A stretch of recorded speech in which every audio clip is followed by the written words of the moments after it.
Hello and welcome back to yet another week of the North American Strikers training grounds.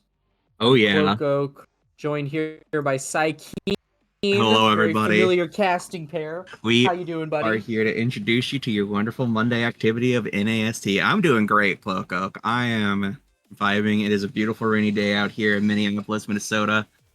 Ready to get some core strike going at this lovely hour of 7:12 p.m. CST, 8 p.m. EST. How about you, Clokey? How you doing? I'm doing a lot better now that I got some core strike in front of me. Oh yeah. Uh, Booting into Corpse Control versus Nerd Boom, two teams that I have not had the pleasure of witnessing yet. So they're both going to be new spectacles for me, at Well, I'll least as tell far you. as their debuts to my eyeballs. Tell you what, Cloak I've done a little bit of scrimmy scrims with Nerd Boom, and I think this will be a very enjoyable match to watch. Should be quite the spectacle indeed. Yeah, at the I'm very least, excited for that. Nikki Minilin, Mr. Flambeau are like quite the offensive duo in my opinion. I think that like their play styles are so dynamic and unique that they are able to create some nice explosive plays on the offense. So at the very least, I'm excited to see them because I have witnessed them before in action. And then as far as corpse control is concerned, I know that we have a star-studded cast: Zach Smack, Carmine Uniclear, Andy Four Numbers. Can't really go wrong there. So yeah, it does look like we are getting some subs in this week though for corpse control in the Ooh. form of we K20. Um, so nice to see some of their subs getting a chance to show off what they have to do here as well. Yeah, and I believe we're also going to be looking at a sub on the side of Nerd Boom, Maple Leaf. So we'll see. It looks like they're subbing out for G Key. Not sure how Jacob prefers it said, but the starting goalie for Nerd Boom does not appear to be making it today. So we'll see how this shakes out. Just subs everywhere. Mm-hmm. And Do we have any eyes on map picks and bans by any chance? If not, that's fine. We can just yap about what we think they're gonna do. I am But getting some word here from the Divine. I believe this game is going to take place on Taiko Temple. Okay. And I oh, lovely. believe we're gonna have starting awakenings of one sec. A little bit of little some static coming from up there. Twin Drive and Bulk Up are starting awakening. So honestly, I guess they're okay awakenings. Not the most not the flashiest, just kind of very strong utility awakenings. So I believe. Oh, more words from the divine. Tycho Temple, Clarion Test Chamber, and Night Market. Those are the games that we might be seeing tonight. Of course, Night Market only if we do end up with a total slugfest of a 1-1 and need that additional third game. So and we've got our last player coming into the lobby now, Atlas Psi Avatar on its Carmine Uniclear. So we should be getting into this game anytime now. Yeah, I as far as Tycho is concerned, this map is notoriously chaotic, pretty hard to predict what's going on, but one thing that I do think that we can expect is the Mr. Flambeau rune. Certainly one of the rarer picks to see selected, but the man is a bit of a master, a bit of a rune guru, a gurune, if you will. Oh no. I will Um, indeed. A goo rune. Very nice. so yeah, I wouldn't be surprised if we get to see some rune action here. Um, we and Nikki both uh, known for their Juliets, I would say. Probably their most infamous characters. Um, So I wouldn't be surprised if that's a contentious pick here, especially with Bulk Up as a starting awakening. But I mean, both of them have Kazans on the side, some Rasmus action, so we can probably expect plenty of those characters. I must admit, I'm not familiar with these goalies' games here. What kind of goalie picks do you think we're going to see come out? I will be completely honest. This might just be because I live under a rock. This is my first time ever hearing of Maple Leaf, so I'm hoping that they bring out something exciting.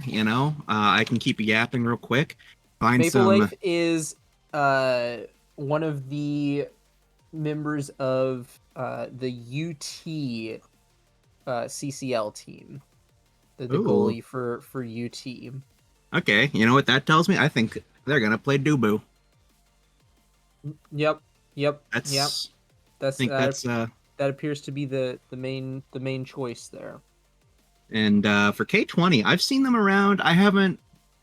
They don't have a strong place in my memory, but if I had to make a guess, I think they'd probably pull out something like an Aimi or a Mako, probably. So we'll see. As we get ready to load into this game, we're taking this Core Strike field to the wonderful city of Dallas. So tell me about Dallas, Cloak. It's pretty nice. I get 20 MS there, so about as good as it gets. Oh yeah. Dallas, home to me, home to, it used to be home to the wonderful Brickbat. Now he's returned to his native land, but for a Where all the while we had the wild lovely brickbats Brickbat live. here. Oh yeah. Oh, yeah. I'm getting word that we're now getting ready for some character drafting, so hopefully we can get through that nice and smooth, and I I'm starting to recall a little something. I think from Maple, what we can expect is, I think they're a very solid melee goalie player, and I think we can expect to see maybe a Mako Atlas, that Dubu that I mentioned, or an Asher. So, there's a lot of options there. There's a lot of options for this team to find something to play against this very strong team of Corpse Control. Yeah. I'll be completely honest. I don't particularly see either of these teams going for KOs. Hmm. Like, I mean, we and Nikki, maybe even Mr. Flambeau on Rune, probably going to catch some knockback KOs from time to time, but I don't think these guys play a whole lot of damage picks. I don't think they're going to be focusing on damage per se. I think we're about to see a few games of some good old-fashioned core strike. I like some good old fashioned core strike. Um, but some good old fashioned core strike probably didn't have goal barriers, and Kazan probably didn't exist back then. So I don't know. We'll see. We'll see how this core strike shakes out to be. And I'm getting word Rasmus is off the table. Carmine, no Rasmus for you today. Yeah, I mean, presumably Carmine is going to be playing midfield here. I'd be pretty surprised if they ran it the other way around. Of course, Tycho, one of the maps where double brawler is viable. We could see a double brawler surprise come out here from Corpse Control. But at the very least, will not be featuring Carmine's Rasmus, uh, perhaps their most notorious character, or Ninki's Kazan. Oh, jeez. Wow. Yeah, so that means that Juliet is going to be a highly contended pick here. What do you think? I'm There's getting word that Rune is picked up for the side of Nerd Boom. What do you think is going to be the brawler pick then for either of these brawlers if their Juliet gets taken from them, Cloak Oak? Well, so that's the thing. I would think that it would have been smart for Nerdboom to draft the Juliet up first, um, because I'm not really sure that they are going to have a strong fallback here. I'm guessing that Nikki is going to opt for X, um, and that's not just because I received that word from the beyond. That's also just my prediction. But it does look like, but it looks like instead we'll get to see the X on corpse control. So yeah, Nikki not left with a whole lot of options here. Maybe we'll see the Zentaro come out. Probably her most played character. And Getting then word that also, they as are going to predicted, pick up that grabbing the Dubu Zentaro. goalie. Yep. Okay. So.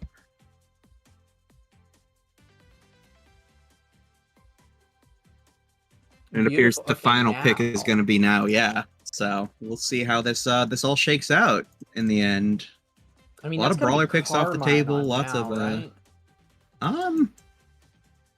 probably. Yeah, because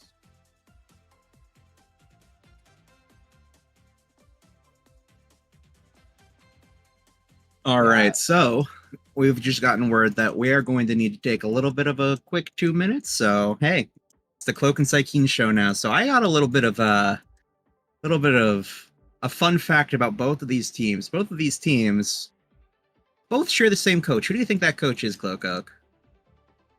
Oh.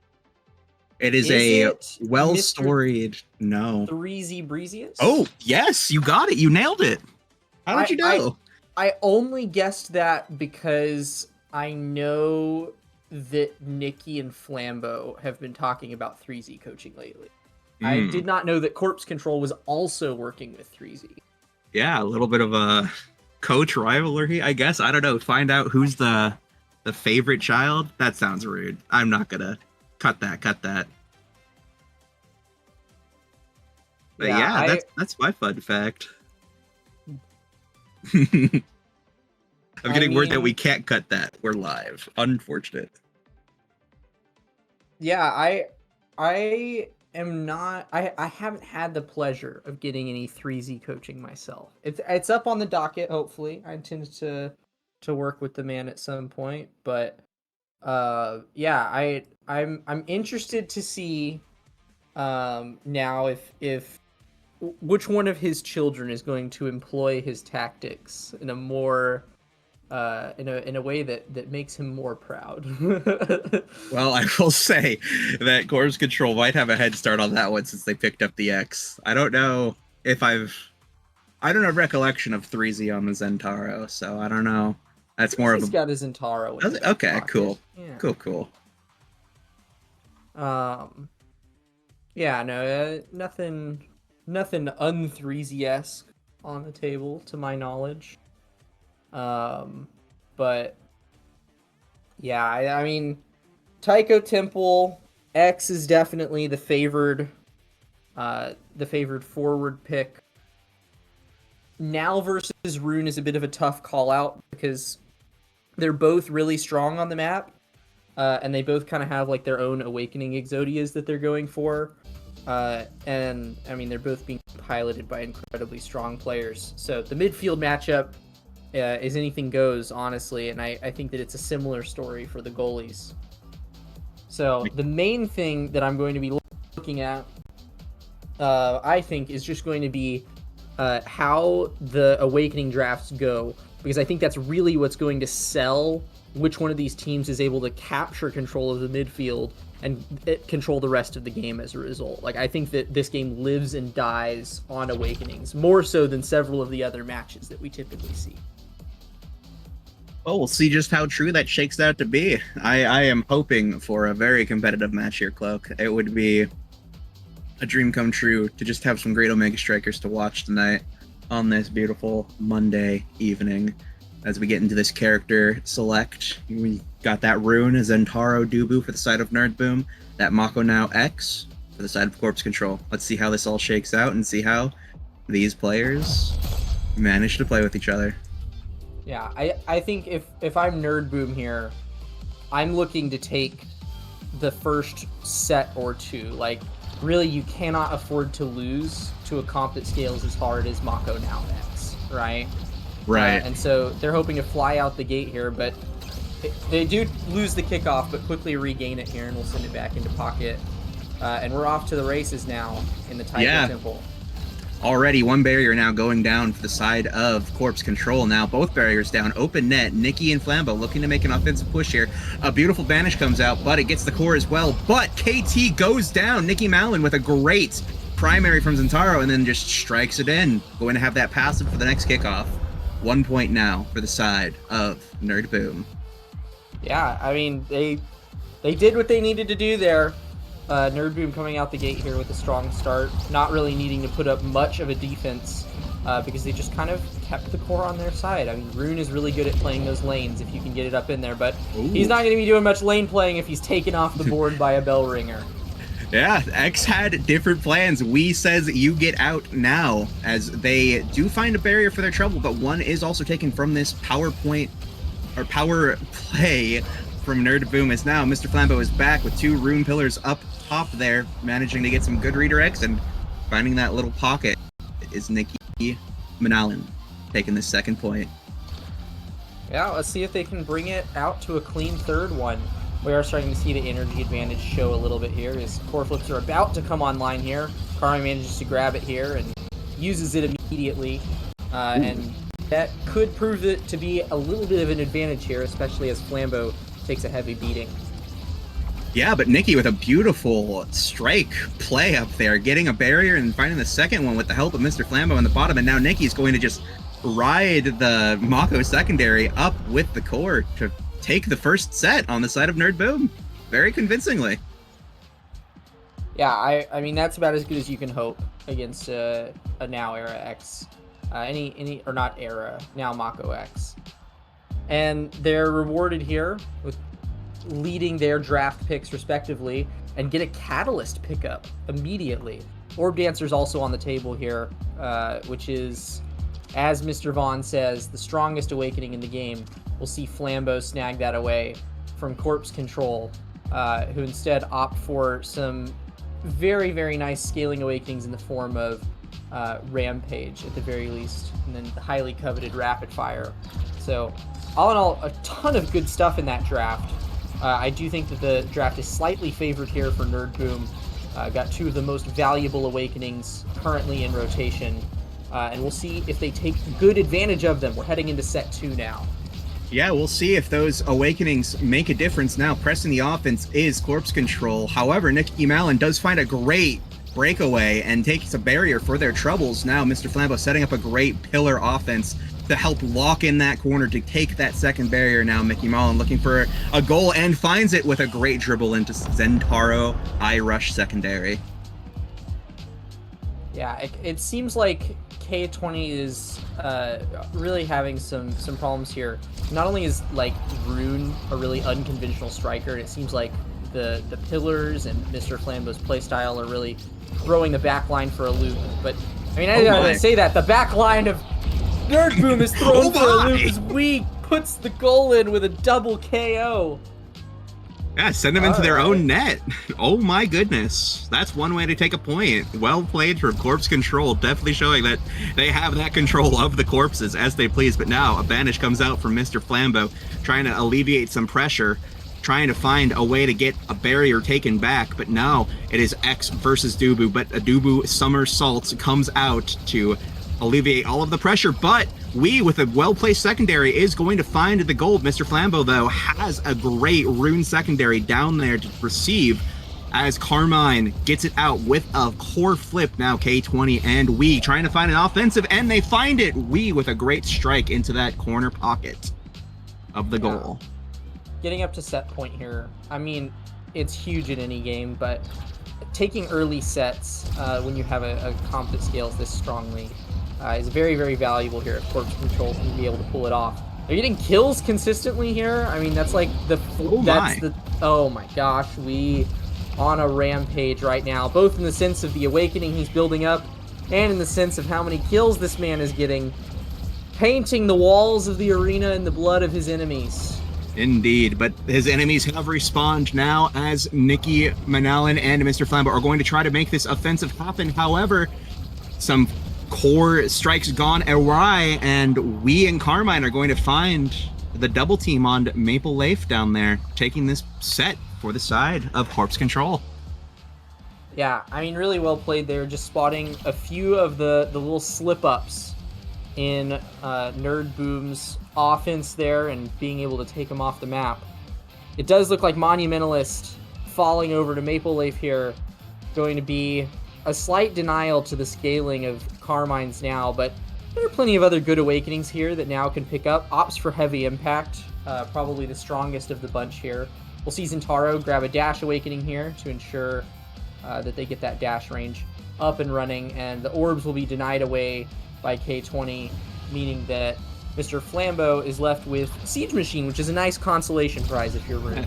Not a bad pickup at all as we get into this next set. Hoping these awakenings will make the difference now. As a great double banish comes out from Mr. Flambeau, but Nikki Madeline taken out from a great X-kill combo. As now Mr. Flambeau and Maple Leaf are going to have to find a way to stop this power play from developing into a goal. Nikki does respawn now without a barrier loss, but almost gets taken right back out by a well-placed bell ringer from Wii.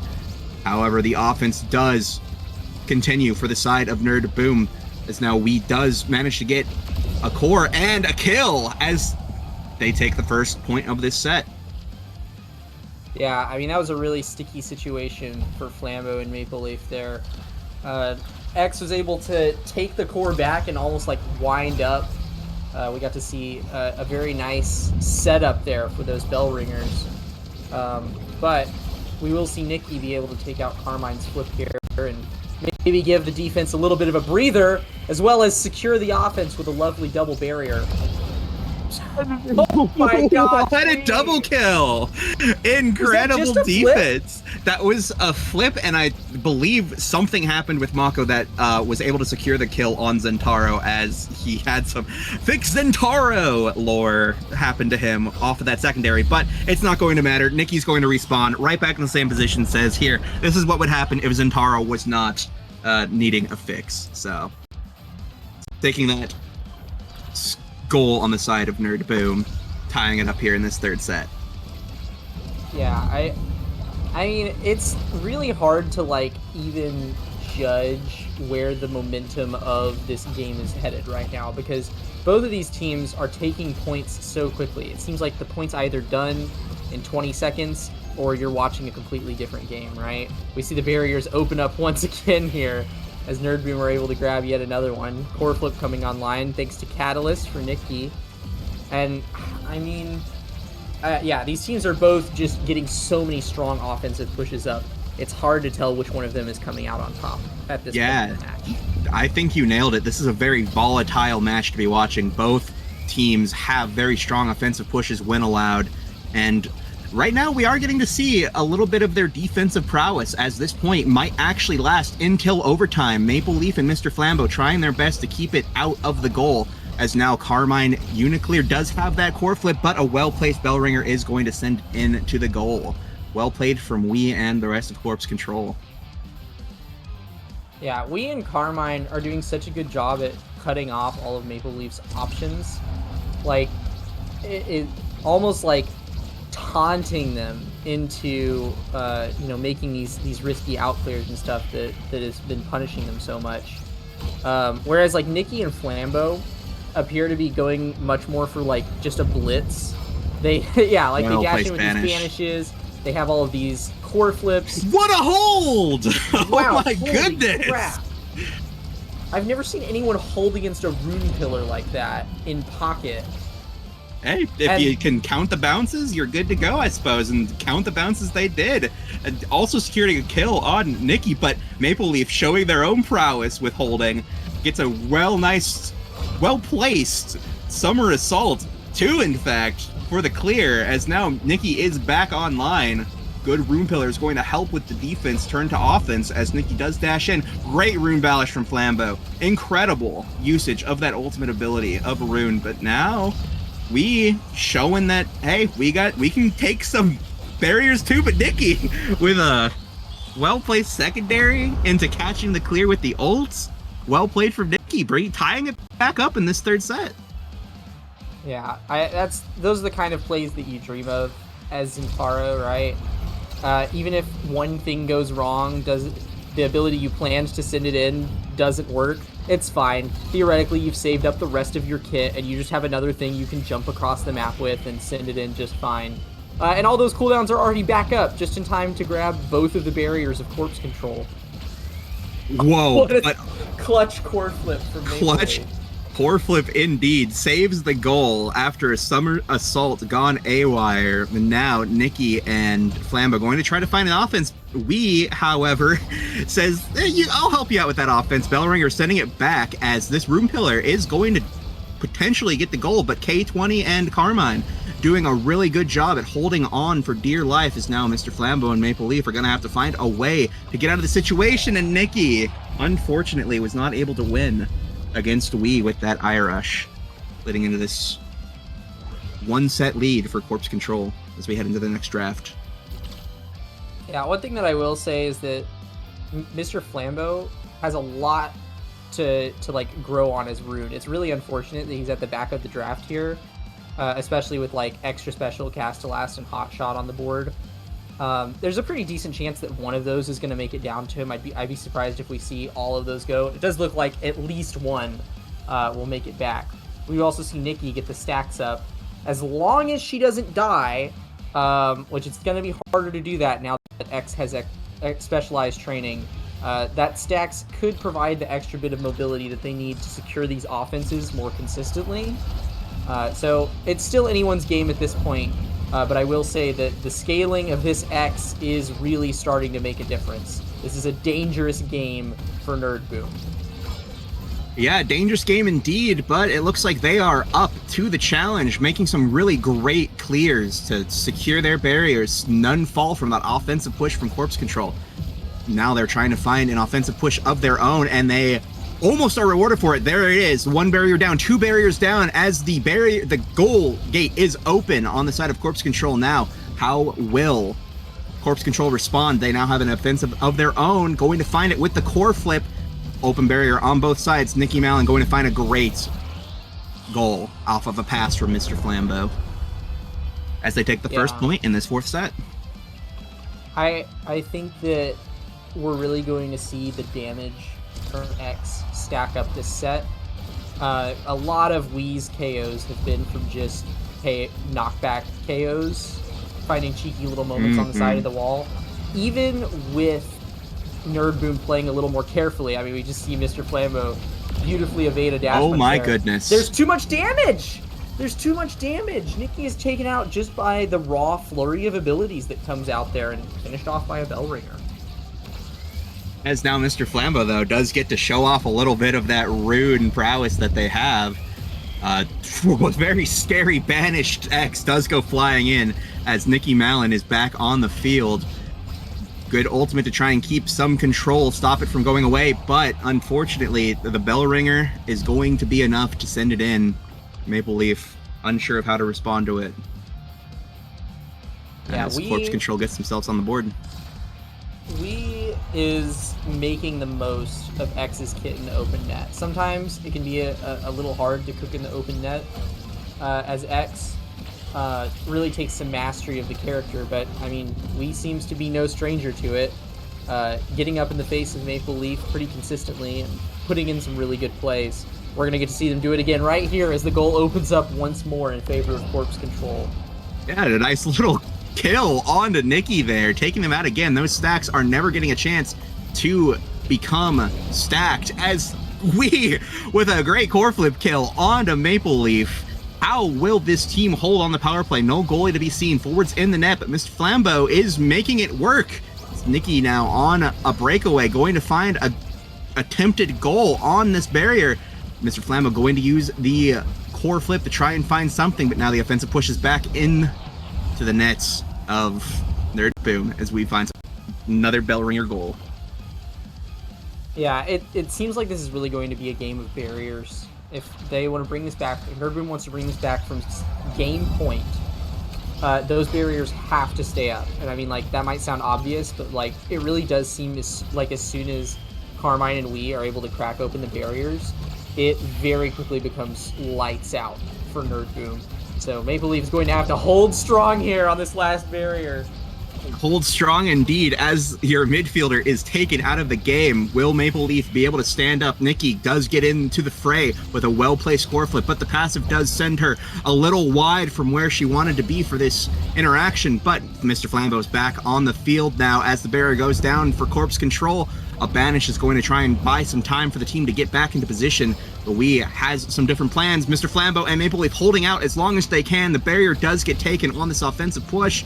Both goals open on this potential game point for this game one. Now Nikki and Mr. Flambeau trying to find an offensive push, trying to find something, as we is going to be in with the ult. Core flip used from Maple Leaf and ult used from Nikki as it gets in with a great secondary place. Mr. Flambeau and Nikki ready to respond to whatever K20 might have been able to push out, as we are at set point now. Will Nerdboom be able to hold on to this tournament life of theirs? Yeah, I mean, Nikki having these stacks up is going to be a really big thing here. As long as she's able to stay alive, I think that Nikki having stacks, since she's been setting up a lot of the plays that Nerdboom has been getting here, that mobility is going to be huge. We get to see Flambeau and Nikki combo both of the barriers right off the bat. They're hoping to stay in this game. Yeah, they've still got plenty of fight left in them, and they are showing it right now. Although Corpse Control has fight of their own. Carmine with the flip, going to try and find a barrier here. Wee pops the ulti, does get Nikki for his troubles. Also has the core flip on this push. Is he going to greet it? He's going to use it now to try and find something. Bellringer comes out, finds the barrier, and now Mr. Flambeau and Maple Leaf just have to hold out for one more second for Nikki to respawn. Nikki now on the breakaway, going to try and find something to find a goal with against K20. Beautiful secondary and a rune pillar to secure the deal. The core has been sent into the goal as we're being taken to set 5. They held. Yeah, even with all 3 members of Corpse Control hitting level 10 and 2 of Nerdboom's members still being behind at level 8 and 9, we do get to see them take a set and secure their position here a little longer. Quick Strike will be falling to Nikki Middelin. Quick Strike, Catalyst, stacks on stacks. 3 of the best awakenings in the game, stacked up on probably the best brawler in the game. Really, really strong setup there, but we will see a size Zodia of sorts fall to Wee's X in the form of Might of the Colossus. With Rampage over the course of this point, he is going to be stacking up a crap ton of damage, and it is going to be really, really hard to deal with, even with all the damage he's already been putting out. Yeah, that game of barriers that you were talking about for the side of Nerdboom is even more important now, as this X is just going to become stronger and stronger with each barrier taken. But they are managing to hold their barriers for now. One does go down. We getting that barrier. Maple Leaf and Mr. Flambeau trying to find a way to get out of this, make sure that another one is not taken. Nikki is dangerously low, but gets the flip out before they are going to die, and bounced right into an orb, restoring their HP as Wee is unable to secure the kill. Nikki is just surviving, playing some League of Legends here, as a good double banish is going to preserve their lifeline just a little bit longer. That barrier is going to stay up. Maple Leaf going to try and find a clear here, but the barrier does go down from a well-placed Bellringer. Now Carmine has the ultimate, or has the core flip to try and make something happen here, and this does K20. An offensive push from the team of Nerdboom is going to lead to the ultimate demise of their goalie, as Wee gets another score of both Maple Leaf and the core.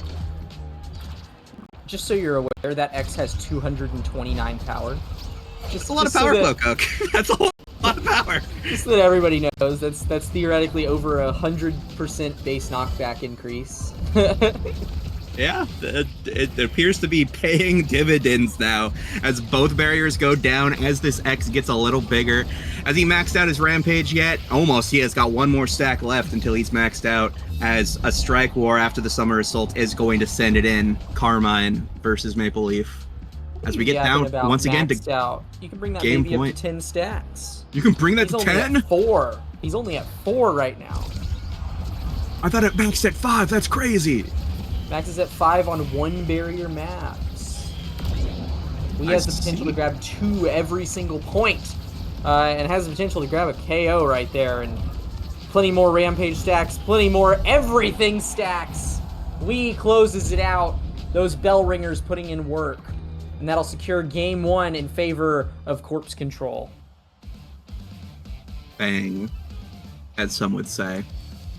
I'm excited to see what this was a very exciting game. This is exactly what I was hoping for, a very volatile set 5 type of game. So excited to see what comes out in this next one. We'll be going to Clarion Test Chamber, also a very volatile map for two very volatile teams. So this should be a joy to watch. What kind of adjustments do you think need to come out here from either side? Because that was, for all things, that was a close game in the end. You know, set 5, the X ran away a little bit with the scaling, but not much that you can really plan around that. So what do you think that they can plan for, Cloak Oak? I'm gonna be honest.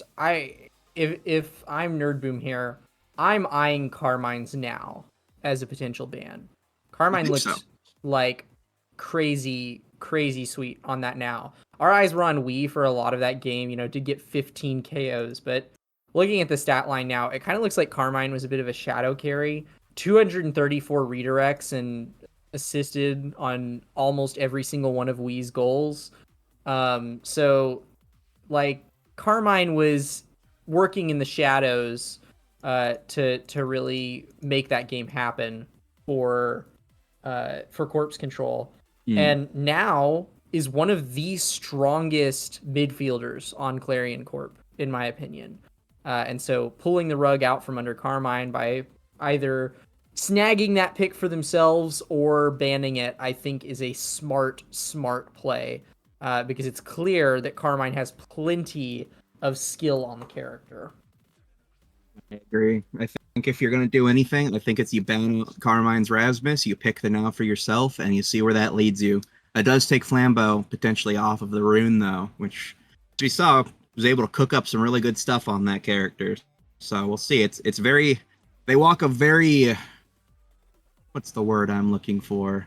Very dangerous path here with their drafting. One Yeah, wrong move and they could go falling into the abyss, Cloak Oak. Mr.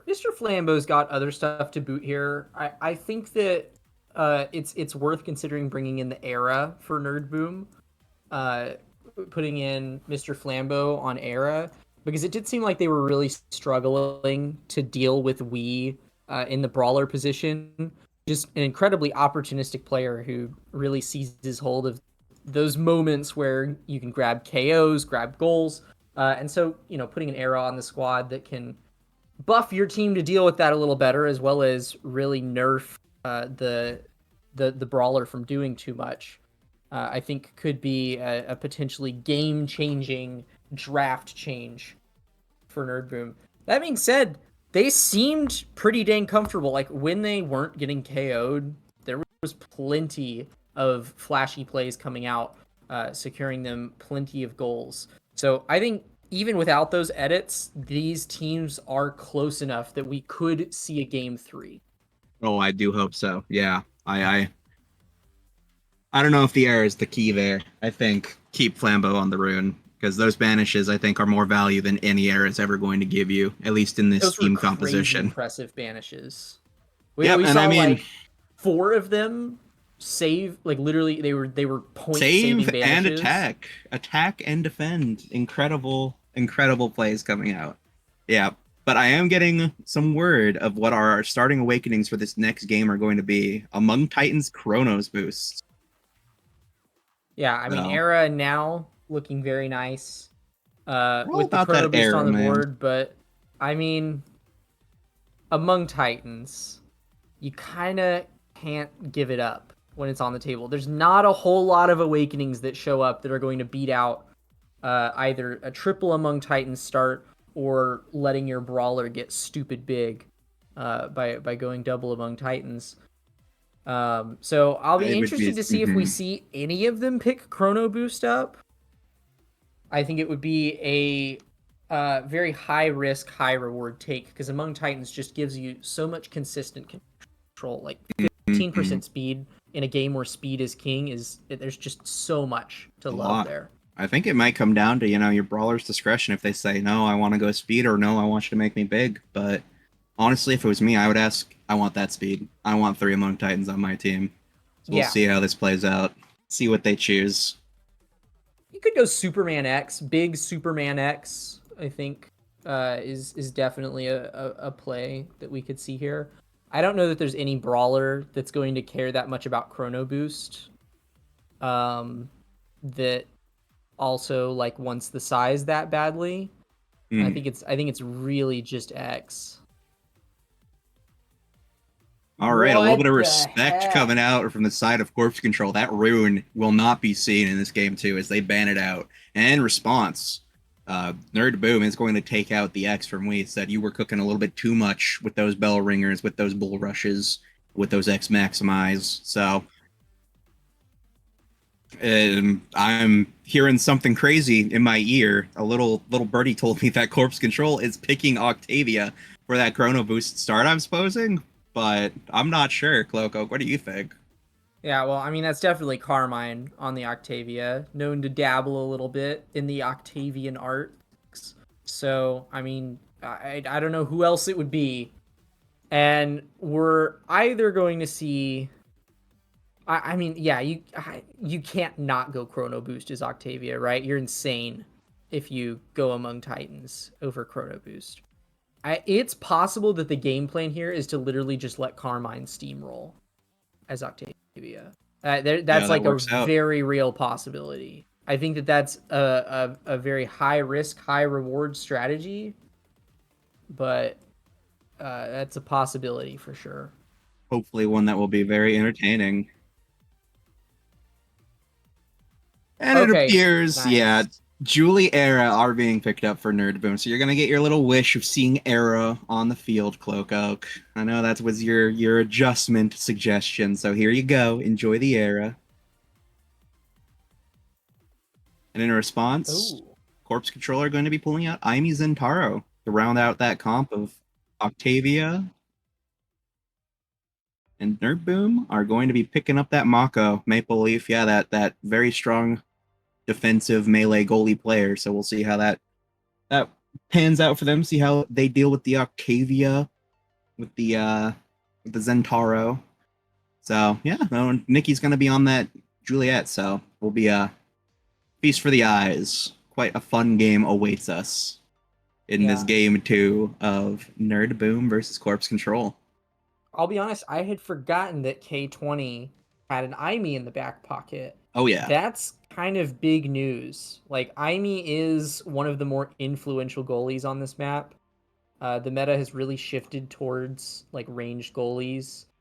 For most of the map arrangements on Clarion, ranged goalies seem to be favored in the meta right now.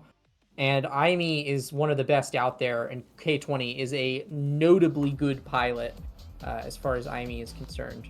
So definitely be interesting there. It kind of seems like, Nerd Boom banned out the X here. But Mm-hmm. they're running the X kitten comp just with Julie in his place. Hey, and Nikki on the Julie.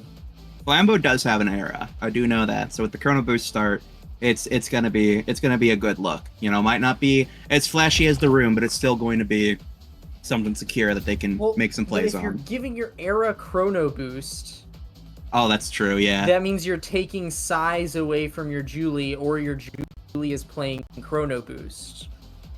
I mean, that is an I off-putting don't see it draft if you're happening. Julie. Yeah, you're correct. Yeah, that would be very strange indeed. I was not using my noodle there, Cloak Oak. Thanks for catching me.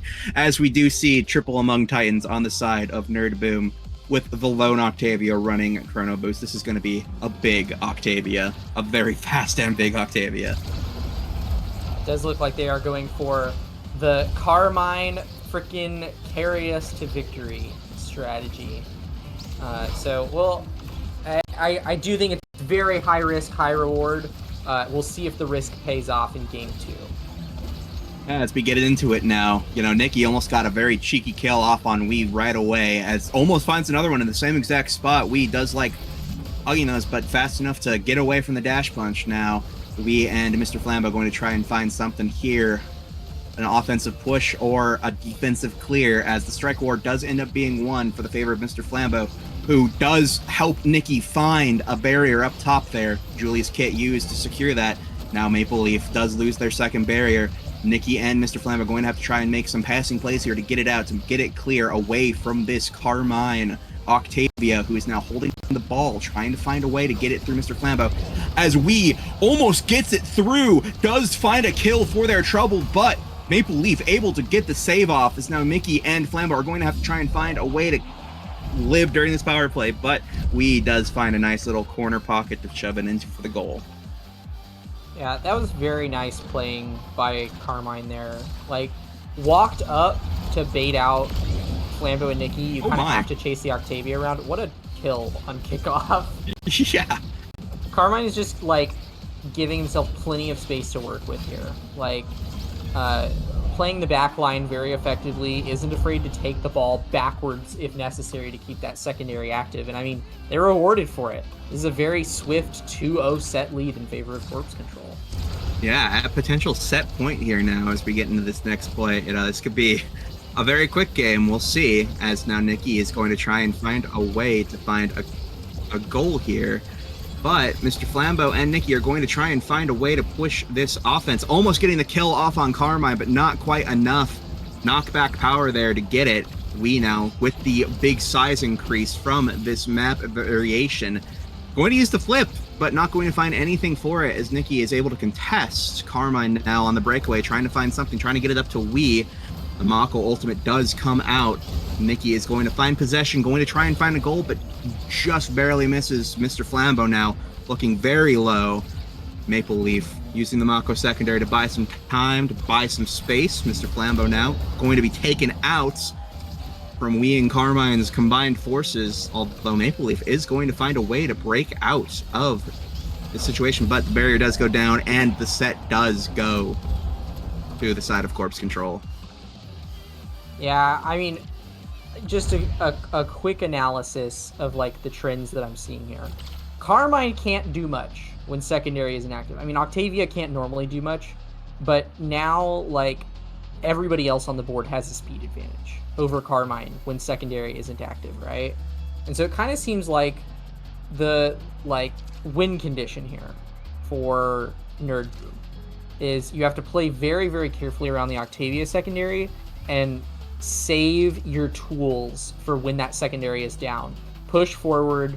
Aimee can't really do much in, like, 2v1 scenarios as long as you can keep possession for a brief amount of time. That Aimee is going to fall shortly. So it seems like Nerd Boom just need to let the Octavia run its course and then make this flurry of offensive plays to score. And that's really going to be their main path to victory, because otherwise Carmine is just going to remain a huge threat on the board. Yeah, but that seems like a tough mountain to climb, as Mr. Flambeau is already taken far beyond half health. Is going to find an orb to stay in this fight a little bit longer. Now, Mr. Flambeau and Nikki going to find that barrier after a nice little offensive push. Finds them on the side of Corpse Control, trying to find this goal. Mr. Flambeau going to send it up out of the Aimee ultimate that comes down, but dangerously low. This team that can suddenly kill you, but Miss Nikki with a great kill off of potentially unintentional sword angle gets the goal and gets the goalie with one Julie ultimate. I don't think I've ever seen the Cora travel at that trajectory before. It was a very fun bounce for sure. Yeah, I wanna get the read back on that lead. That was a very, very goofy trajectory. Carmine and Wee secure the center orb immediately here and grab core flip for it. But it is a barrier advantage in favor of Nerd Boom, at least for the time being. We'll see if that lasts much longer. Yeah, and it does go down right there. Unfortunately, will go down, and with some well-placed abilities, it is going to find the point for Corpse Control. Can I just say, very well used abilities from Nikki there to secure both barriers. A dash for one barrier, a punch for a second one. Well played from this well-seasoned Julie player, showing they definitely do got the chops for it.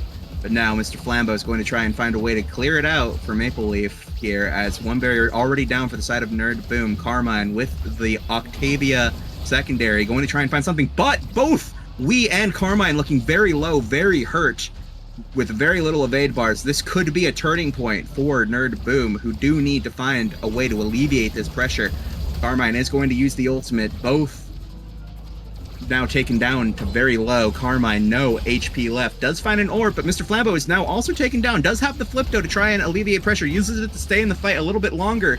Good secondary out from Maple Leaf. Going to keep it clear for now. Trying to find a way to get it up to Nikki, who is fiending for the goal. It's now the unfortunate death of Mr. Flambeau is going to lead to this power play, but 2 staggered characters on the side of Corpse Control is unfortunately too much to handle on this power play as the goal slips in, leading to potential set point for Corpse Control. Yeah, Mr. Flambeau going down there was really unfortunate. Not only because, the power play, but also because if you want to, take advantage of those staggered players that Corpse Control had for so long, you really need all 3 of your players up. Someone to focus on the core control while Nikki looks to confirm those kills. And Mr. Flambeau being gone meant that no one was there to hold down the midfield. And so Carmine and we just got to walk free, and those staggers ended up not converting any amount of KOs. Yep, and I believe we're going to see potentially another staggered character converted into a KO. Nikki looking very low, but is going to stay in the action now. Barrier for her troubles as she's trying to find another one. Maple Leaf and Mr. Flambeau going to try to find a way to, either stall out so that Nikki can find some safety, good positioning, some orbs. Yeah, no, it looks like that's exactly what their game plan is, Corpse Control is hunting for that corpse to control. And they are going to control it straight to the grave as now Nikki is taken out. That stalling, unfortunately, was not enough. But Maple Leaf is going to find a beautiful barrier off of a flip now, as this power play is looking to be favoring the side of Nerd Boom. Nikki now back on the field. Core flip out from Carmine. Maybe some nerves getting to them, but unfortunately not going to find anything for it, as now Nikki and Mr. Flambeau are going to try and make an offensive push, but a great secondary out from Centauro is going to find the barrier, but a great kill onto Wii is going to lead to a power play goal for the side of Nerd Boom. Yeah, that pummeler's speed finally making some difference here. Haven't gotten to see Nikki make too much benefit of the orb dancer yet. I didn't even acknowledge that she ended up with that from that last draft. But yeah, I mean, speed on Julie, speed on anybody's good, but anytime that you can get your brawler faster up in the goalie's face, it's really nice. But currently, it'll be Corpse Control that are up in the goalie of Maple Leaf's face and finding plenty of barriers, plenty of goals with it. They'll take the second set. They will indeed a 20-second point there to bring us to set number 3 in the favor of Corpse Control now. Oh no. Eventually on their set, their match set. So. Oh no, Psykeen. There's. Oh boy.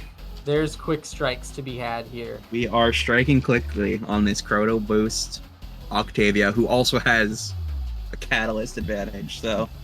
That being said, plenty of things to buff Dash Punch here for Julie. Which, I mean, we've seen Carmine be taken out by the Dash Punch now. It's possible that Nikki will have some brief moments where she can remove a large portion of the threat from Corpse Control. It's probably going to take a little bit more than bulk up all on its own, but maybe if Nerd Boom can hold out for one more set, they can get the kind of scaling needed to secure the match and stay in this series. Yeah, you know what? We've seen the competitive spirit, the fighter's spirit, the champion spirit out of these players. So I think if they are required to hold on and take another set, they will find a way. But Corpse Control is not going to make it easy for them as they do find this first goal on set 1, or set 3. I haven't gotten to witness too much of the Wii Zentaro. It's kind of hype, I'll be honest. The Wii Zentaro making some very, very nice plays. Dishing out plenty of damage, but always seems to have the abilities up to cook up something in the goal box. So definitely some impressive piloting there, and I like that we're getting to see this player shine on a character that maybe they're not as well known for, but are clearly still masterful of. It's Mr. Flambeau's mastery, though, that will prevent that goal from going down, counters that core flip quite effectively, and will make sure that Nerd Boom stays alive for just a brief moment. Wii finds another opportunity. Suddenly, that's series point for Corpse Control. that among Titan speed might have just made the difference there, letting Zentaro just run a little bit faster while using that primary to secure the goal. As now, yeah, as you say, we're on set point. Nerd Boom are going to need to make something happen here. Nikki, with the ultimate, is saying, yeah, I'll make something happen. I'll take their barriers. As now Mr. Flambo is going to try and find a way to get it through to get that second barrier secured. Nikki with a well-placed punch, but a well-placed primary from Carmine is going to nullify that attempt. Zentaro ult comes out. Mr. Flambo with a great response to get it clear. Trying to find the barrier, trying to find something, trying to hold on. Core flip goes wide from Maple Leaf to try and save that first barrier. Second barrier does go down with the core flip now in their net. Mr. Flambo on the breakaway going to try and find a goal, but Carmine is there to receive the pass from K20. Now they are pushing up, trying to find something, trying to keep it in. Shrink the ball, try and make it so that they can't affect it. Nikki going to use the ultimate to try and keep it in play, keep Corpse Control from winning this set, this match. Now this defense is going to have to hold for just a bit longer. The Mako ultimate coming out. Carmine is going to be stacking up that Octavia secondary passive with quick strikes. Mr. Flambo with a very ingenious core flip angle trying to find the barrier, but they were able to respond, and Wee is just going to red core it straight into the corner. As Corpse Control do manage to take this match. Corpse Control left with no shortage of core control that game. I mean, that was just some really, really dominant presence in the midfield there. Carmine, 156 redirects on that Octavia. And it seemed like every single time they were able to feed it up to Wii, there was something that they could do to put the core in the net. So yeah, certainly, you know, not the direction that Nerd Boom was hoping that match to go, but I hope that they're happy with their performance. Game 1 was crazy close. Definitely played stupid good tonight, and showed us why they're here in the North American Strikers training grounds. Indeed, Coco. But of course, congrats to Corpse Control for taking home the series. Yep. Two very strong teams, two very entertaining games to watch for sure. Very competitive, very entertaining. Hopefully we can see some more games this fun as we get into the next game, which should be... Let me see. Let me check our docket. Let's see who you have the pleasure of watching next. And who you have the pleasure of listening to. I'm getting word it'll be Minor Inconvenience versus Fool's Wand. Fool's Wand, I've gotten to watch some of their games. They are a fun group of players to watch play. And while I have not gotten to see Minor Inconvenience play yet, I'm sure they will also be very entertaining to watch. And of course, we'll be getting some new casters in here. Looks like it'll be Frying Pan Man and Soggy Iguana on the cast. Two legends, if I do say so myself. Oh yes, oh yes. Some of the best username creating minds the world has ever known. I like Cloakcook. Cloakcook's a good username. Oh yeah, it's solid. I'm a big fan. Big fan. Yeah, Frying The Pan Man is Psychene's okay. got a good ring to it. Rolls Thank right you. off the tongue. I hope so. That's the plan. That's the idea. Actually, it wasn't really the idea. It was just something I really liked when I was a kid. So here we are today. We'll sign off for now, though. Bring back in just a few minutes with our next exciting match, and plenty of new sights and sounds for your brain to consume. I'll miss you, chat. Talk to you later. Bye-bye.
Hello, everybody. Welcome to NAST, also known as the North American Strikers Training Grounds.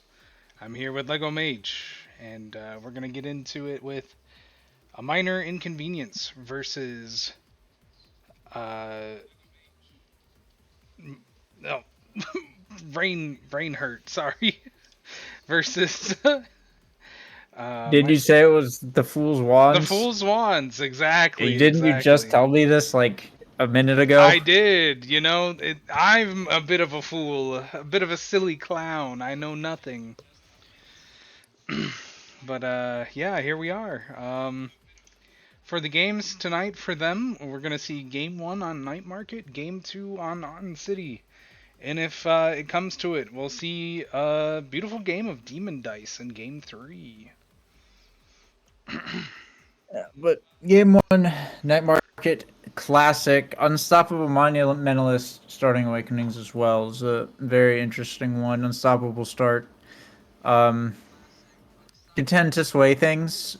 And of course, a Monumentalist start means that now it's probably gonna have to get banned out by somebody. Probably um, Fool's Wands because they it looks like they're on red team here. Um, so I'd be surprised if that went through, or that ban doesn't go through, and they just like hand it over. I'd be even more surprised if it isn't first picked. But we'll just have to see. I imagine it's just getting banned out here. But Unstoppable being on the table limits a lot of stuff. Potato player, notable Luna character. Luna does not work very well with Unstoppable start. It shuts down pretty much everything that character is like trying to do. Yeah, So that's it's going to be a little bit tough. I think going into it, I wouldn't be surprised if it's an all Unstoppable, but with Monu as well. I mean, Asher's pretty good with a oh Monumentalist yeah. and on Night Market. I could easily see that being a good brawler pickup here, as opposed to like the X, and of course the Era as well is also going to be really hot for contention. So Era and now both, I mean, very strong midfielder picks in general, and with this start, it's just going to be something to really look out for going into this. I could even see a world where someone picks Rune on Night Market with Monumentalist. I mean, I don't know if they play Rune, but I know he's notoriously annoying to make any kind of advance on Night Market versus a Rune. Okay, it looks like the picks and bans are actually in though. Um, it was in fact looks like I'm not sure how to read this as That who was was blue team, but Finny. who was Finny well, banned. I know who Oh, the bans are, but who was blue team? oh, Was it Wands? that would be Fool's Wands. Yes. Okay, so yeah, so Fools Wands are blue team. So they banned Finny, and the now ban came out from red side, which is incredible, which is really surprising because you would normally think that no, I mean, sorry, that's not surprising. That's exactly what you would expect. Never mind, my bad. But it is Vice Rasmus Kai over on the side of the Fools Wands versus Aimi Zentaro Dubu, which is a little bit interesting here. Because Rasmus, notably, shut down by Unstoppable, but Vice doesn't really care that much about it, and it's pretty good for um, negating the Unstoppable because the power cord can just like chain Yeah. around and get rid of it pretty easily here. Um, so it's pretty nice, pretty interesting comp. Potential for a fair bit of damage coming out as well. Not really seeing a lot of uses on anyone for the Monumentalist, so it's likely just gonna be 6 Unstoppable starts. But over the other side, of course, we got the Aimi, um, Twisty on the Zentaro, and Dubu as well. Which Twisty, pretty good Zentaro player. Oh yeah, he's got the games to So prove it. I'm and you're against Potato Player on the Kai as well. It seems like a minor inconvenience has is going to have a pretty nice setup for scoring there. It's really going to come down to the Fool's Wands to kind of make sure that Twisty doesn't get his hands on the core to begin with, because they're going to have a little bit harder time on the defense here, but they're going to have a much more probably powerful offense, at least like type of midfield presence. Though I guess both teams can do a bit of that. We'll just have to see how it ends up going. But I think if Potato Player is able to kind of utilize that Kai speed and just kind of become a third forward, it's kind of going to be their initial win condition here.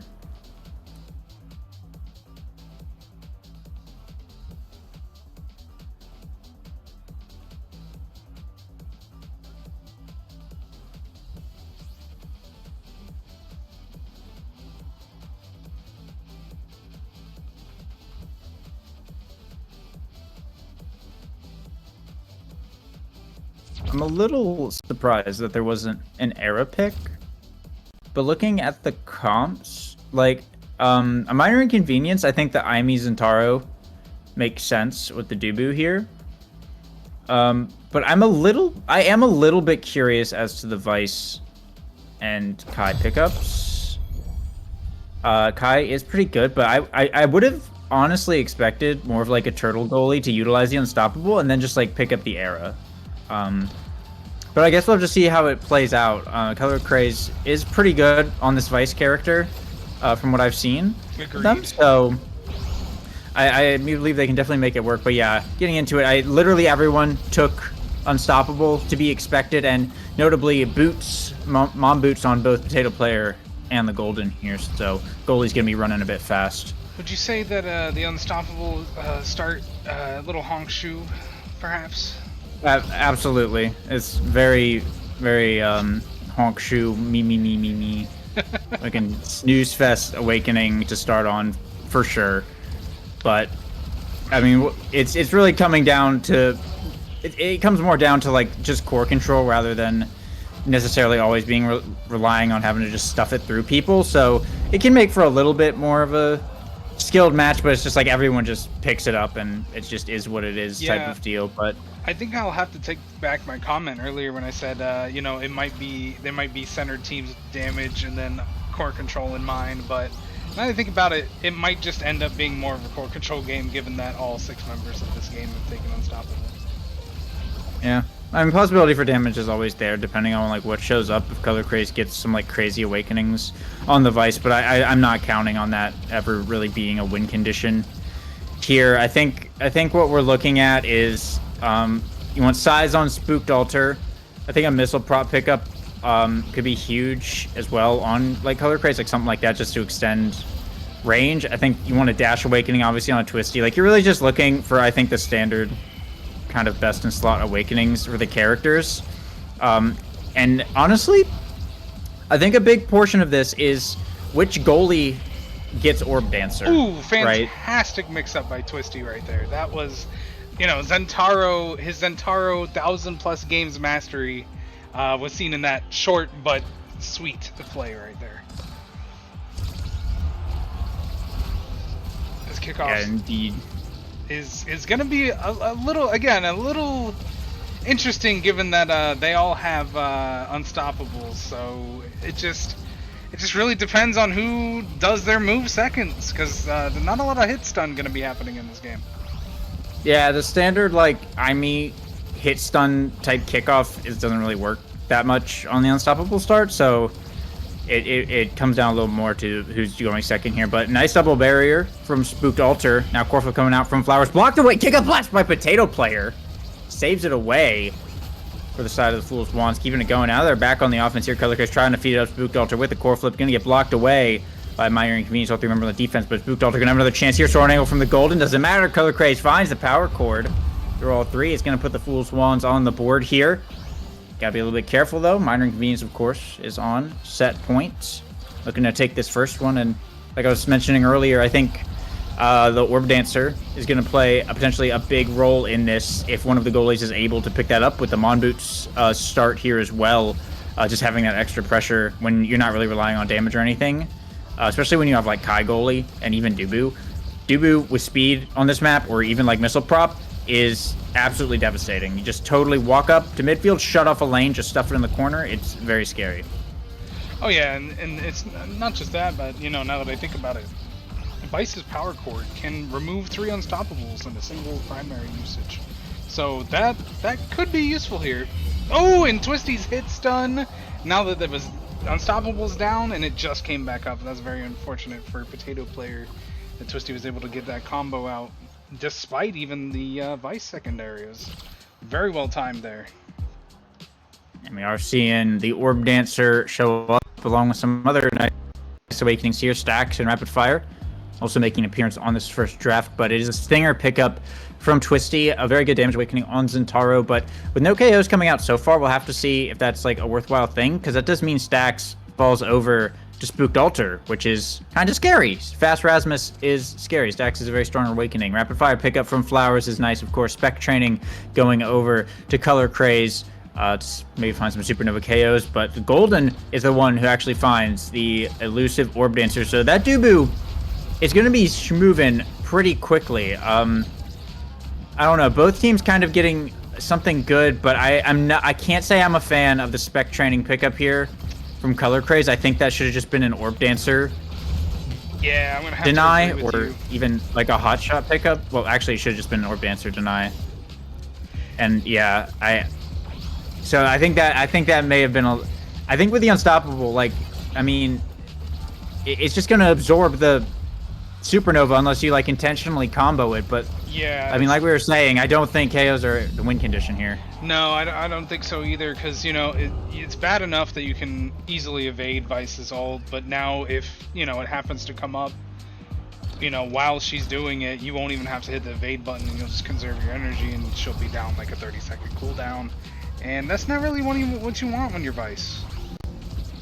Yeah, and they don't really have enough like damage elsewhere to really compensate it. Like Rasmus is like not like he's good at kill confirming, but he's not like a brawler.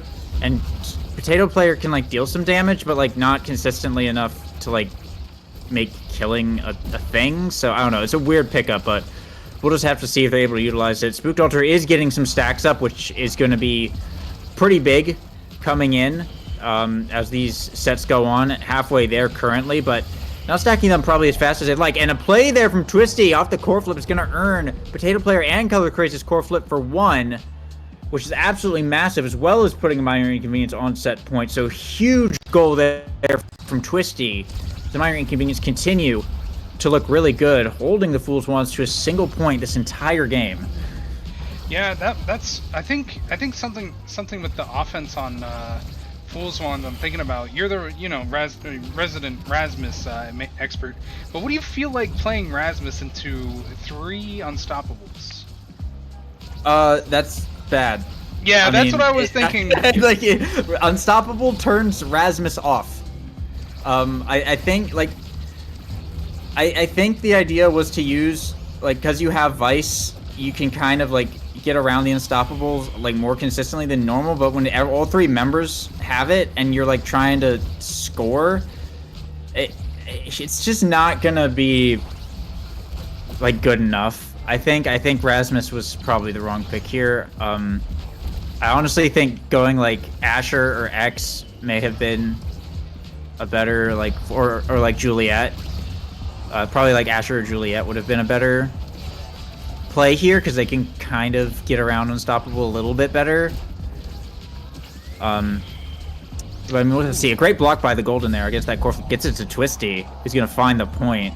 A great sequence of play there from Minor Inconvenience, who, I mean, even despite the comp difference and a couple weird awakenings going on, it just looks like a Minor Inconvenience is just kind of playing better right now, regardless.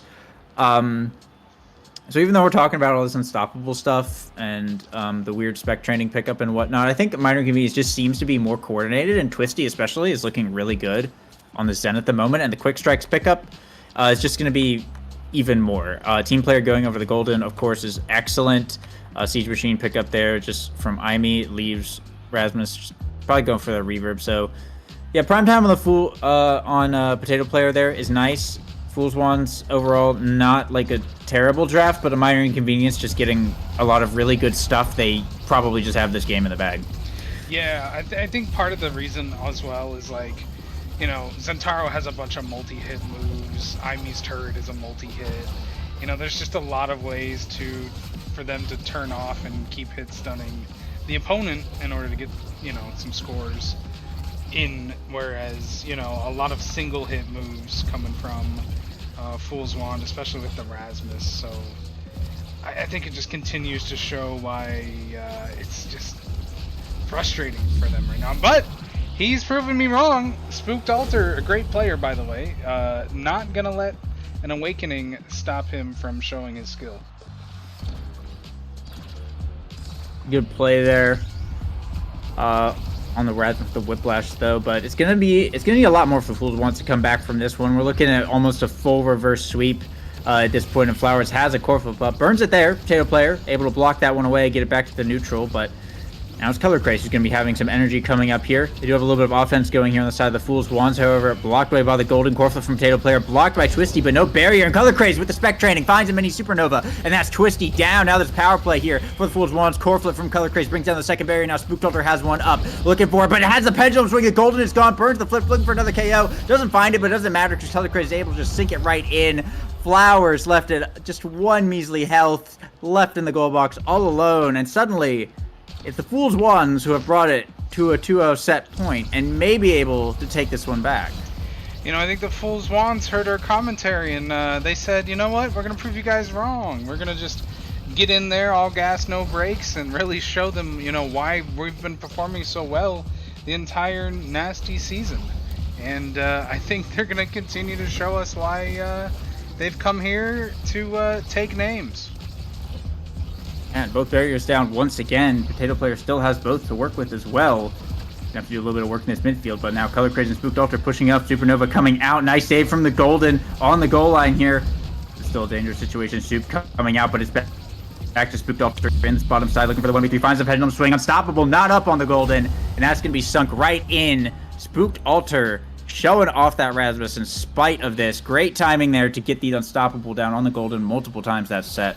And a much rewarded MVP potential size pickup here as well, but Catalyst also on the board. Could be a bit of a contentious draft here. I think the extra special, now that they have spec training, might not be so bad, even with the Unstoppable, because more uses of Ultimate means more windows of opportunity, given the 6.5 second window you have. And, you know, I think we're going to see a lot. Twisty got his dash training, even though Kai tried to deny it.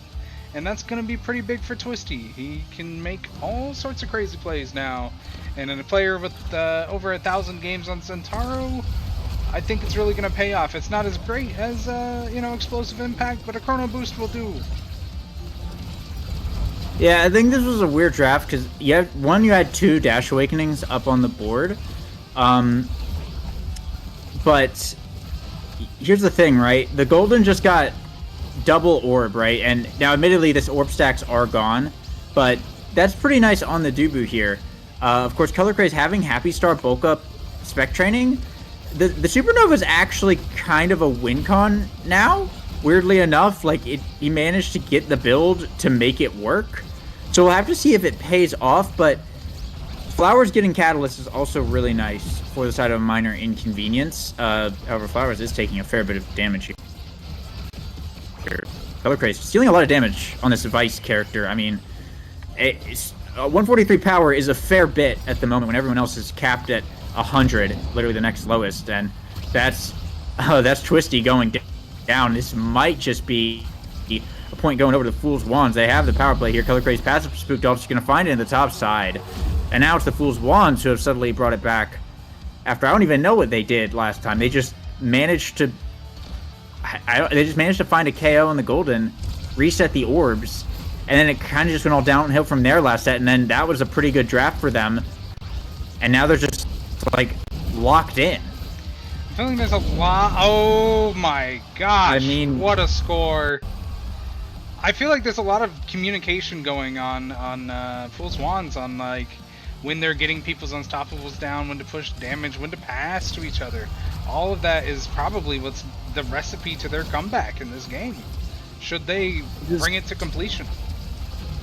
Which is kind of crazy because it looked like the opposite of that in those first 2 sets. It looked like a minor inconvenience was the far more coordinated team, but they're doing something different. I don't know if it's just keeping the core away from Twisty more or what, but I think Spooked Alter is really just like absolutely locked in. We've been seeing him get double barriers on a lot of these rounds pretty consistently, and then like you were saying, the unstoppable. They've been landing the double unstoppable procs with pendulum swing and with power chord, and then just been capitalizing on that a lot more than they were in those first couple sets. And now with the extra damage on Color Craze, the Vice can actually like kind of solo kill now. It doesn't really need like a kill comp to function. So they've got it kind of worked out here. I mean, this being said, they do have an open goal to contend with, and Flowers and Twisty are both pushed up looking for a point in return. A nice glitch pop from Flowers will find it in overtime, put a minor inconvenience back on the board, but the Fool's Wands are making this a real contest now. I mean, we talked a lot about the specialized training, but when it lands, it sends Twisty to basically, or just insta-kills him in that case, due to knockback. But it was doing like 75% of his health, and like not even full charge. It was, this is rather painful to watch all of a sudden. It was looking like a smooth sweep, but now it's looking like a clinic coming out from Fool's Wand. Yeah, they have just reverse swept it and brought it to a set 5 here.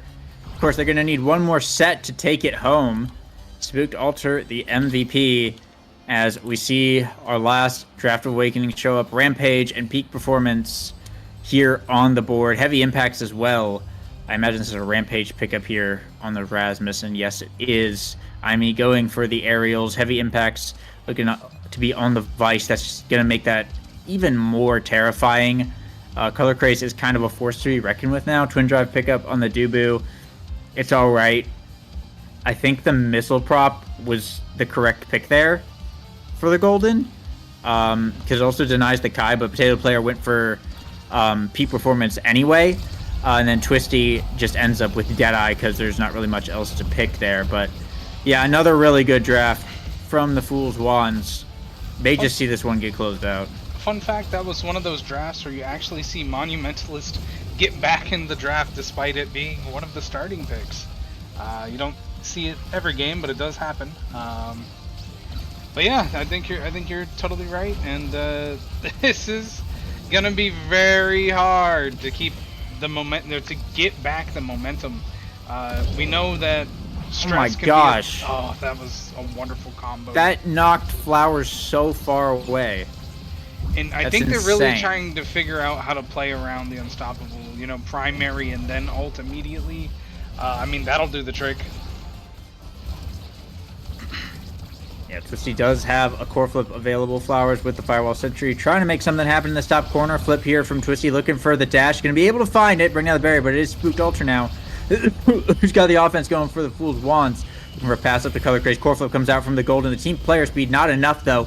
Giga Blast trying to send it back. Color Craze almost sending it in, but losing the strike ward here. Now it's Potato Player trying to get it. Spooked Alter. Soup coming out in the midfield. Core flip coming out from Color Craze. Glitch Pop sends it back. Twisty can't find the dash though. And now it's the Golden once again who has to try and get it past this midfield. Color Craze sends it down to the bottom. Spooked Alter doesn't even need to flip because Golden's not going to be able to reach it with the roll. And that's the Fool's Wands putting up first in set 5. This is a lot of pressure on a minor inconvenience. They had this game in the bag, and now it seems like they're fighting for their lives. It is no longer the game we saw just 10 minutes ago. Wow, what a supernova from Vice! It killed her from the middle of the stage! You just don't see that every day, even on an unstoppable start. That's brutal. Heavy Impact Spec Training bulk up Vice might do that at this point. With 145 power plus the heavy impact hits, and the spec training hits, it's pretty insane. Meanwhile, Spooked Alter kind of just 1v2ing there with the Whiplash to bring the Fool's Wands to match points, but and now with 4 Rampage stacks as well and max pancakes, this Rasmus is basically can just do whatever he wants, and with Color Craze basically able to kill whoever he wants every time Supernova comes off of cooldown. It's looking very rough here for the side of a minor inconvenience. Both barriers down now. Potato Player has a core flip up in the midfield. Soup coming out from the Golden. That cooldown is now gone as the Spooked Alter in this bottom side Defense holding for the time being. Flowers, Cyber Swipes up. Potato Player almost finding the save with the barrage, but not quite. The barrier will go down, but now it's Twisty who's looking really hurt, and Spooked Altar looking for the point. The bottom side Pendulum comes out. Golden with the core flip and able to save it away, but another opportunity will arise. Here's Color Craze to go to the top side here. Spooked Altar going to find the KO into Twisty all the way from midfield. The huge Rasmus now with 6 Rampage stacks. Can just hit from so far away with the Pendulum Swing, and core flip here from Color Craze into the Supernova. Nothing you can do. Nothing you can do. It's just going to go right in, and that's the Fool's Wands making the sweep and taking game 1. That was an incredible show by the Fool's Wands. I think it goes to show that sustained damage doesn't always do the trick. Sometimes it's just burst damage is all you need in that situation. And then it's curtains. It's just, you have health, you have no health, you're in the middle of the stage, you're off the stage. Turn situations where you think you're perfectly safe into surprise you're dead. It almost feels like Julie Dash Punch. Like Vice was primarying and then ulting and then people were dying, and that's through and unstoppable, and that's all you can really ask for when you're playing Vice. Yeah, definitely one of the Vice builds of all time. Looking pretty good there, but game 2 is gonna be on Otten City.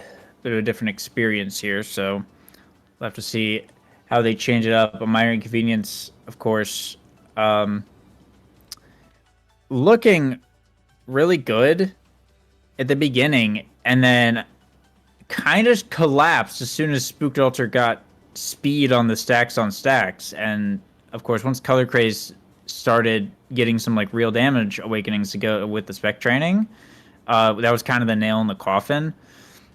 So I'm curious what it's going to be going into the next one, because they could very easily just pull out the Rasmus Vice Kai again on Otten City, to largely the same effect, and without it being an unstoppable start, hopefully, it's just going to be even easier, right? Because they're not going to have to deal with that in the early game when you have the Rasmus forwards. So a minor inconvenience going to have to do something kind of drastically different here in order to get past this comp. And they had to deal with the now ban because the Mon start this game, so they likely didn't get to ban what they really would have wanted, which may have been Spooked Altar's Rasmus. It very well may have. I know that's something that's been banned in the past, and I mean we saw it right here, absolutely cooking. But I suppose we will have to find out as the players get ready and get into their character drafts and whatnot.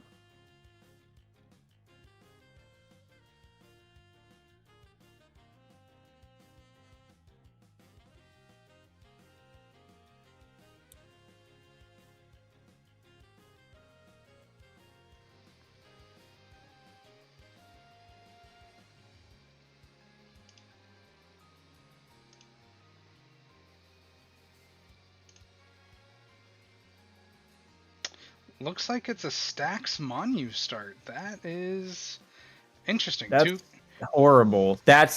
What? I think this is a game of 6 stacks. What do you say on Otten City? I think this is a now ban.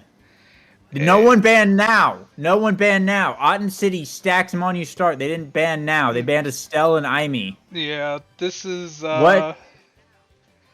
And Red team first picked it. Wait, which one's red team? I don't know if they've agreed to swap yet. Did they switch sides or no? I don't think they did yet. I think we're gonna find out in a minute. Let me take a look at their links and see if I can decipher it. I think blue team is still Wands because they first picked Rasmus. They very well. Wait, that's psychotic. They banned Estelle and first pick Rasmus on Monu stack start on Otten City. They just gave up now? I think so. Well, hold on. And Luna. Who plays? I think Potato Player is the Luna, right? So red team is. I think. I don't know what. Either way, blue team just made like a massive draft error.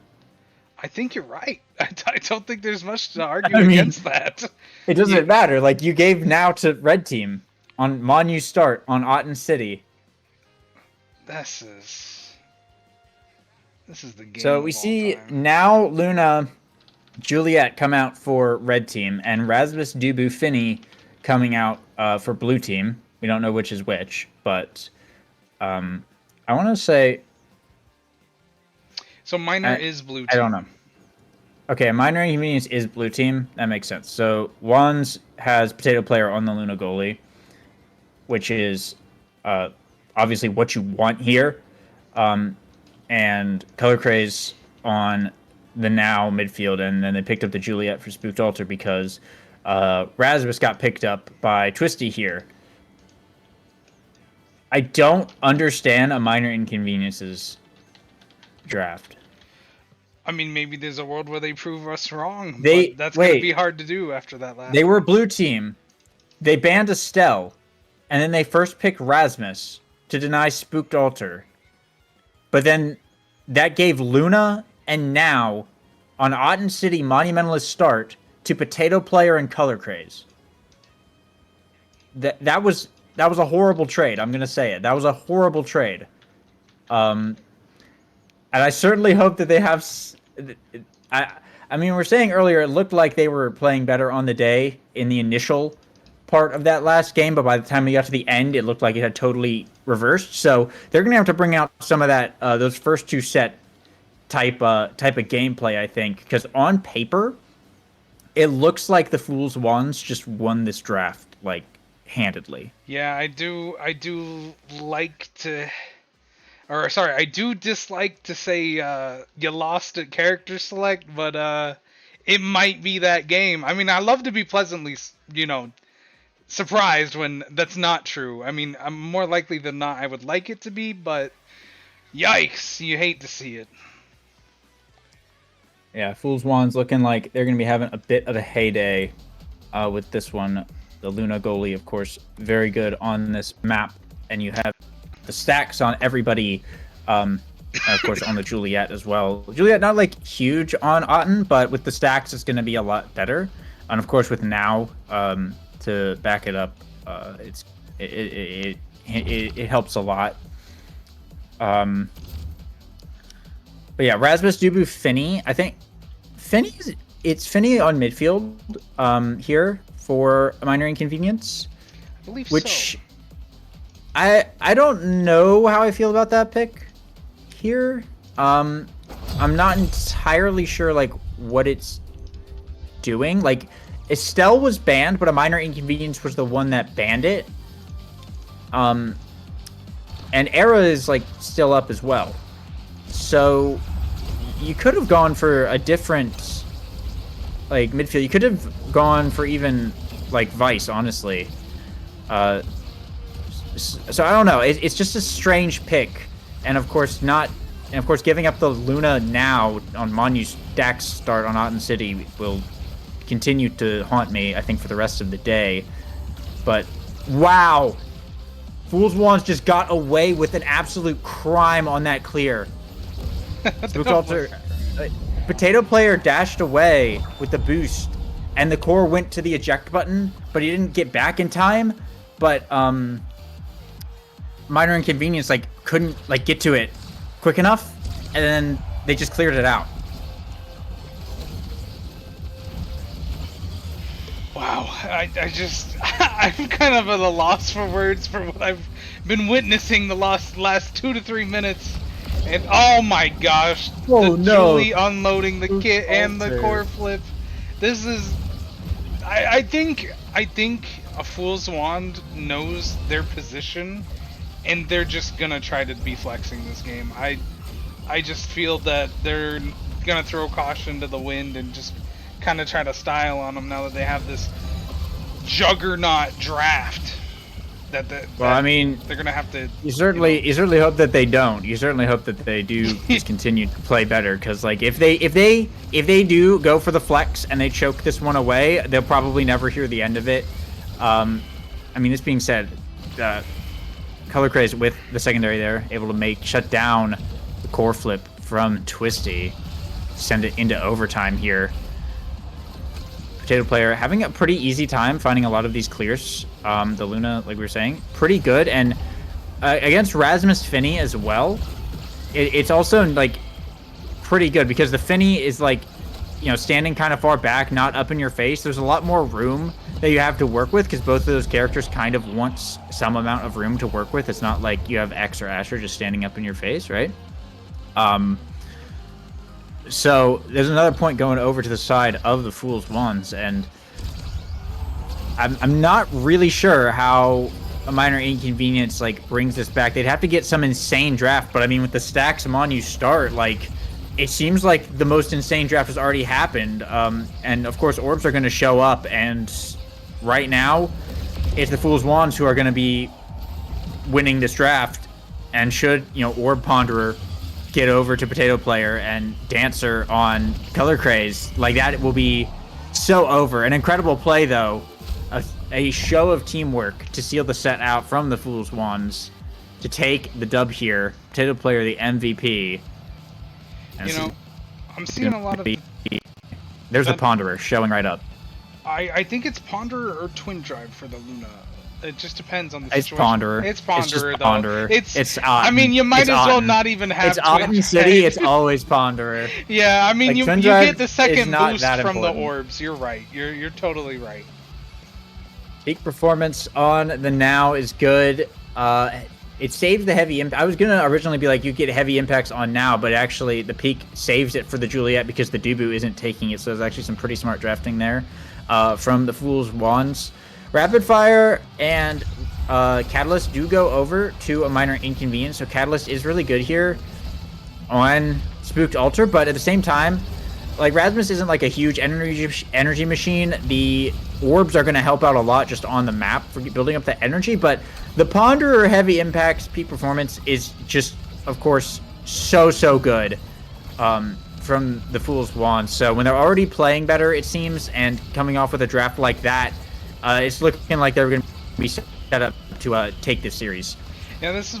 I'm seeing like one of the strengths to Luna Goalie for sure. Oh, as I say that, I see one of her weaknesses. But one of her strengths on this map is anytime any of the enemies cleared into the open space, that's just a free barrier for Luna.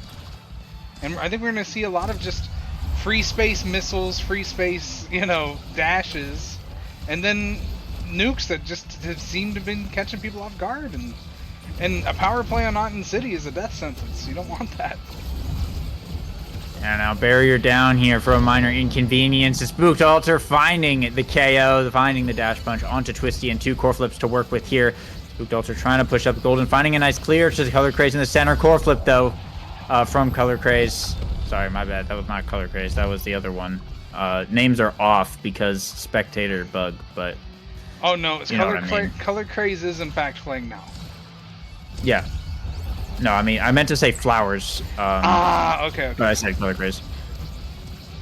But yeah, I think... But yeah, Color Craze got the point. Yeah, exactly. But yeah, it's just...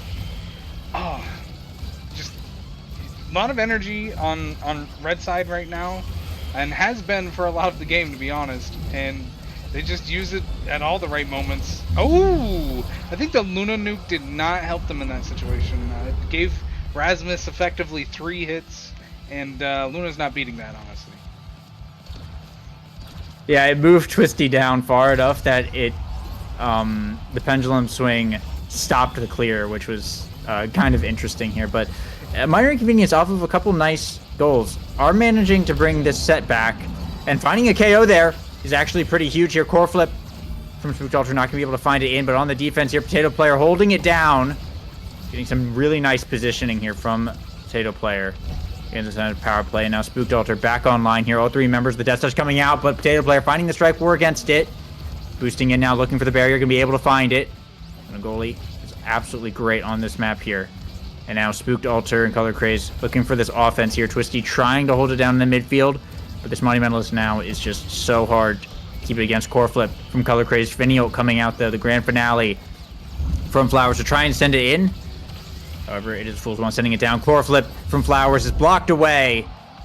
And Color Craze just sends it right up to Spooked Altar to send it in. It's the Fool's Wands tie it up now on set point. Yeah, the Monumentalist now ability to give their team speed boost in such a wide radius is just so noticeable this match. You know, when Julie's fast and the midfielder's fast, you have so little time to react to anything, and then your barrier's down, and then your goal is scored, and then it's all over. And even there, Or like, flips traded. Potato Player as well. Like Potato Player is like, I know we're talking a lot about like their draft and stuff, which obviously is really really good. But Potato Player is playing this Luna so well, which we know that they're a Luna goalie player, but it's just the defense is looking absolutely excellent right now. There are plenty of Luna goalies that will fold to thin air, but Potato Player, the reactions, the positioning, it is all absolutely on point right now, which I think just goes to even show how hard a minor inconvenience fumbled that draft by letting that pick go through, and of course the now as well. And Dancer on the board is going to be an instant pickup here from Potato Player. Quick Strike's also available here. It's going to go over to the Golden. A little bit of help on that Dubu, but it's probably too little too late here. 1-2 punch on the Juliet, who's been finding some dash punches already. Alter has sought out these KOs, and that's just going to go even further. The Reptile Remedy pickup here for Color Craze is just going to stack that peak performance, so already picking up a fair bit of speed. And on round start as well, Peak plus a Stagger Awakening is going to be outspeeding the stacks for a decent amount. It's going to take a fair bit of, like, a while for the stacks to come online till Flowers can actually start outpacing Color Craze in the midfield. And with, of course, the now speed boost, Color Craze can just move kind of wherever. Like, the area of influence is kind of insane. Nice save there from the Golden, though, but it's looking like it's pretty much just game over here for a minor inconvenience, so long as the Fool's Wands don't decide to throw it away. yeah, I mean, max double orb on Luna goalie on Otten City, that's a lot of nukes and dashes and missiles, and it's so open that you can't do much about it. You just get clobbered for 30 seconds at a time, and then, you know, you have no midfielder, you have no forward pressure for that manner. And, you know, red team has all the forward pressure, and I don't know what they do to come back from this. I don't think there's a world where they do, but I could be pleasantly surprised. We can see here, Potato Player does find the clear, though, so the offense... So I was going to have to find another way of getting this core up there, as Color Craze able to shut down almost every pass. And there's the 1-2 dash punch into core flip from Spooked Alter. Twisty is gone, and it's the power play for the Fool's Wand. Spooked Alter in this top side, able to punch it through the Golden, bring down the barrier here. Potato Player looking to send it back in to try and seal out this point. Grand Finale coming out, blocked away here. Death Touch blocked by Color Craze, is boosting in. Potato Player looking for this offense, and another KO from Spooked Alter, this time onto Flowers the Golden, looking for a way out of this, dropping the Snoop here. It's not going to be enough, so it's going to get right back to Spooked Alter. Looks for the flurries, but the roll from the Golden, able to save it away once. Boost coming in, core flip burnt from Potato Player, but the goal still unable to go in. Spooked Alter looking for another chance. The Golden with the twin drive, though, actually manages to hold that one off here. However, it could be kind of tough here. Color Craze does have the core flip up, boosting away Potato Player, able to get back just in time, able to strike for the whiplash as well, and keeping it held down. Core flip from the Color Craze, gets it past Flowers. And that is the Fool's Wands bringing it to series point. This is the series point, and it's just they stepped away from the open goal on Otten City, and you can't go above the goal. It's just a big open hole on the map, and just one red core is all it takes. Oh, and Whoa, a 8-second point. Play.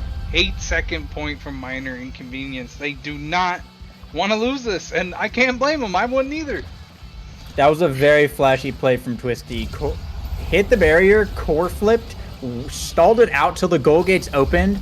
Potato Player eject button back, pendulum swing to hit stun, and then just strike it in. Very beautiful goal, but solely relying on Potato Player being a little bit late on the eject button is not a reliable way to win this match, as Potato Player has been pretty on point with the eject button all game. It was a rare mistake to see, and hardly even a mistake. If that, just a nice sight there from Twisty. However, now with the goal open, Twisty looking to bring down a barrier of his own, but not going to be able to find it here. Core flips, 2 core flips coming out, and a core flip now from the Golden in return. Actually finds the barrier here, but the Fool's Wand's pushing up Spooked Alter on the top side. Look for the the dash punch, find the punch through after the roll, and that's the game. Fool's Wands will take it home after a little bit of a rocky start there in game 1. Looking absolutely incredible these next 2. Or next 1, I say. 1.5, really. Yeah, Julie was really taking him into Hit Stun City with that last one. That was a rough game. Oh man. Otten City, you don't see it every day, but today's the day where we've seen it. Oh man. Just wow. Spooked Altar and Color Craze. Really devastating with that now Monumentalist. That's just great work from the forward synergy by Fool's Wand. But the Luna to ensure that it doesn't go south. Well, do you have anything else for us? That's the series, so that's the second series of the night. We're kind of out a little early. Yeah, I mean, good series all around. Fool's Wands looking great as always. Unfortunate draft from Minor Inconvenience, though, at character select there. May have seen that go a little bit differently. At least it certainly would have been a bit closer. But I mean, yeah, you can't disrespect the Monumentalist now, and you can't disrespect the Potato Player Luna. I think that's something that we could definitely see here as well. I mean, they respected the Spooked Altar Rasmus, but that was not enough, as Potato Player played an incredible game there as well. But yeah, much deserved win here for the Fool's Wands. I'm excited to see what they have for us in other weeks. What's these teams' records currently? Yeah, let me do a record synopsis for everyone real quick, since it's probably been a while since I've told everyone, at least on the stream, the synopsis. So let's go over the standings here. We have currently we have Corpse Control 6-0, Misfire Dynasty 5-0. It looks like they haven't finished the game yet. Ice Climbers 5-1. Nothing was allowed. Haven't finished the next game yet, so they're 4-1. Dubu Party at 3-2. They haven't finished the next game. Fool's Wand is actually 3-3 right now. This win has gotten them their third win, so they got about 50% record, which is not bad. It keeps them in the top 6 currently, so they might make it to finale. We have Woe Chills at 2-3. They haven't finished game 6 yet. Ballin' Ballers at 2-3. Haven't finished their 6th game yet. Fluffy Fiesta is 2-4. Nerd Boom is 1-4.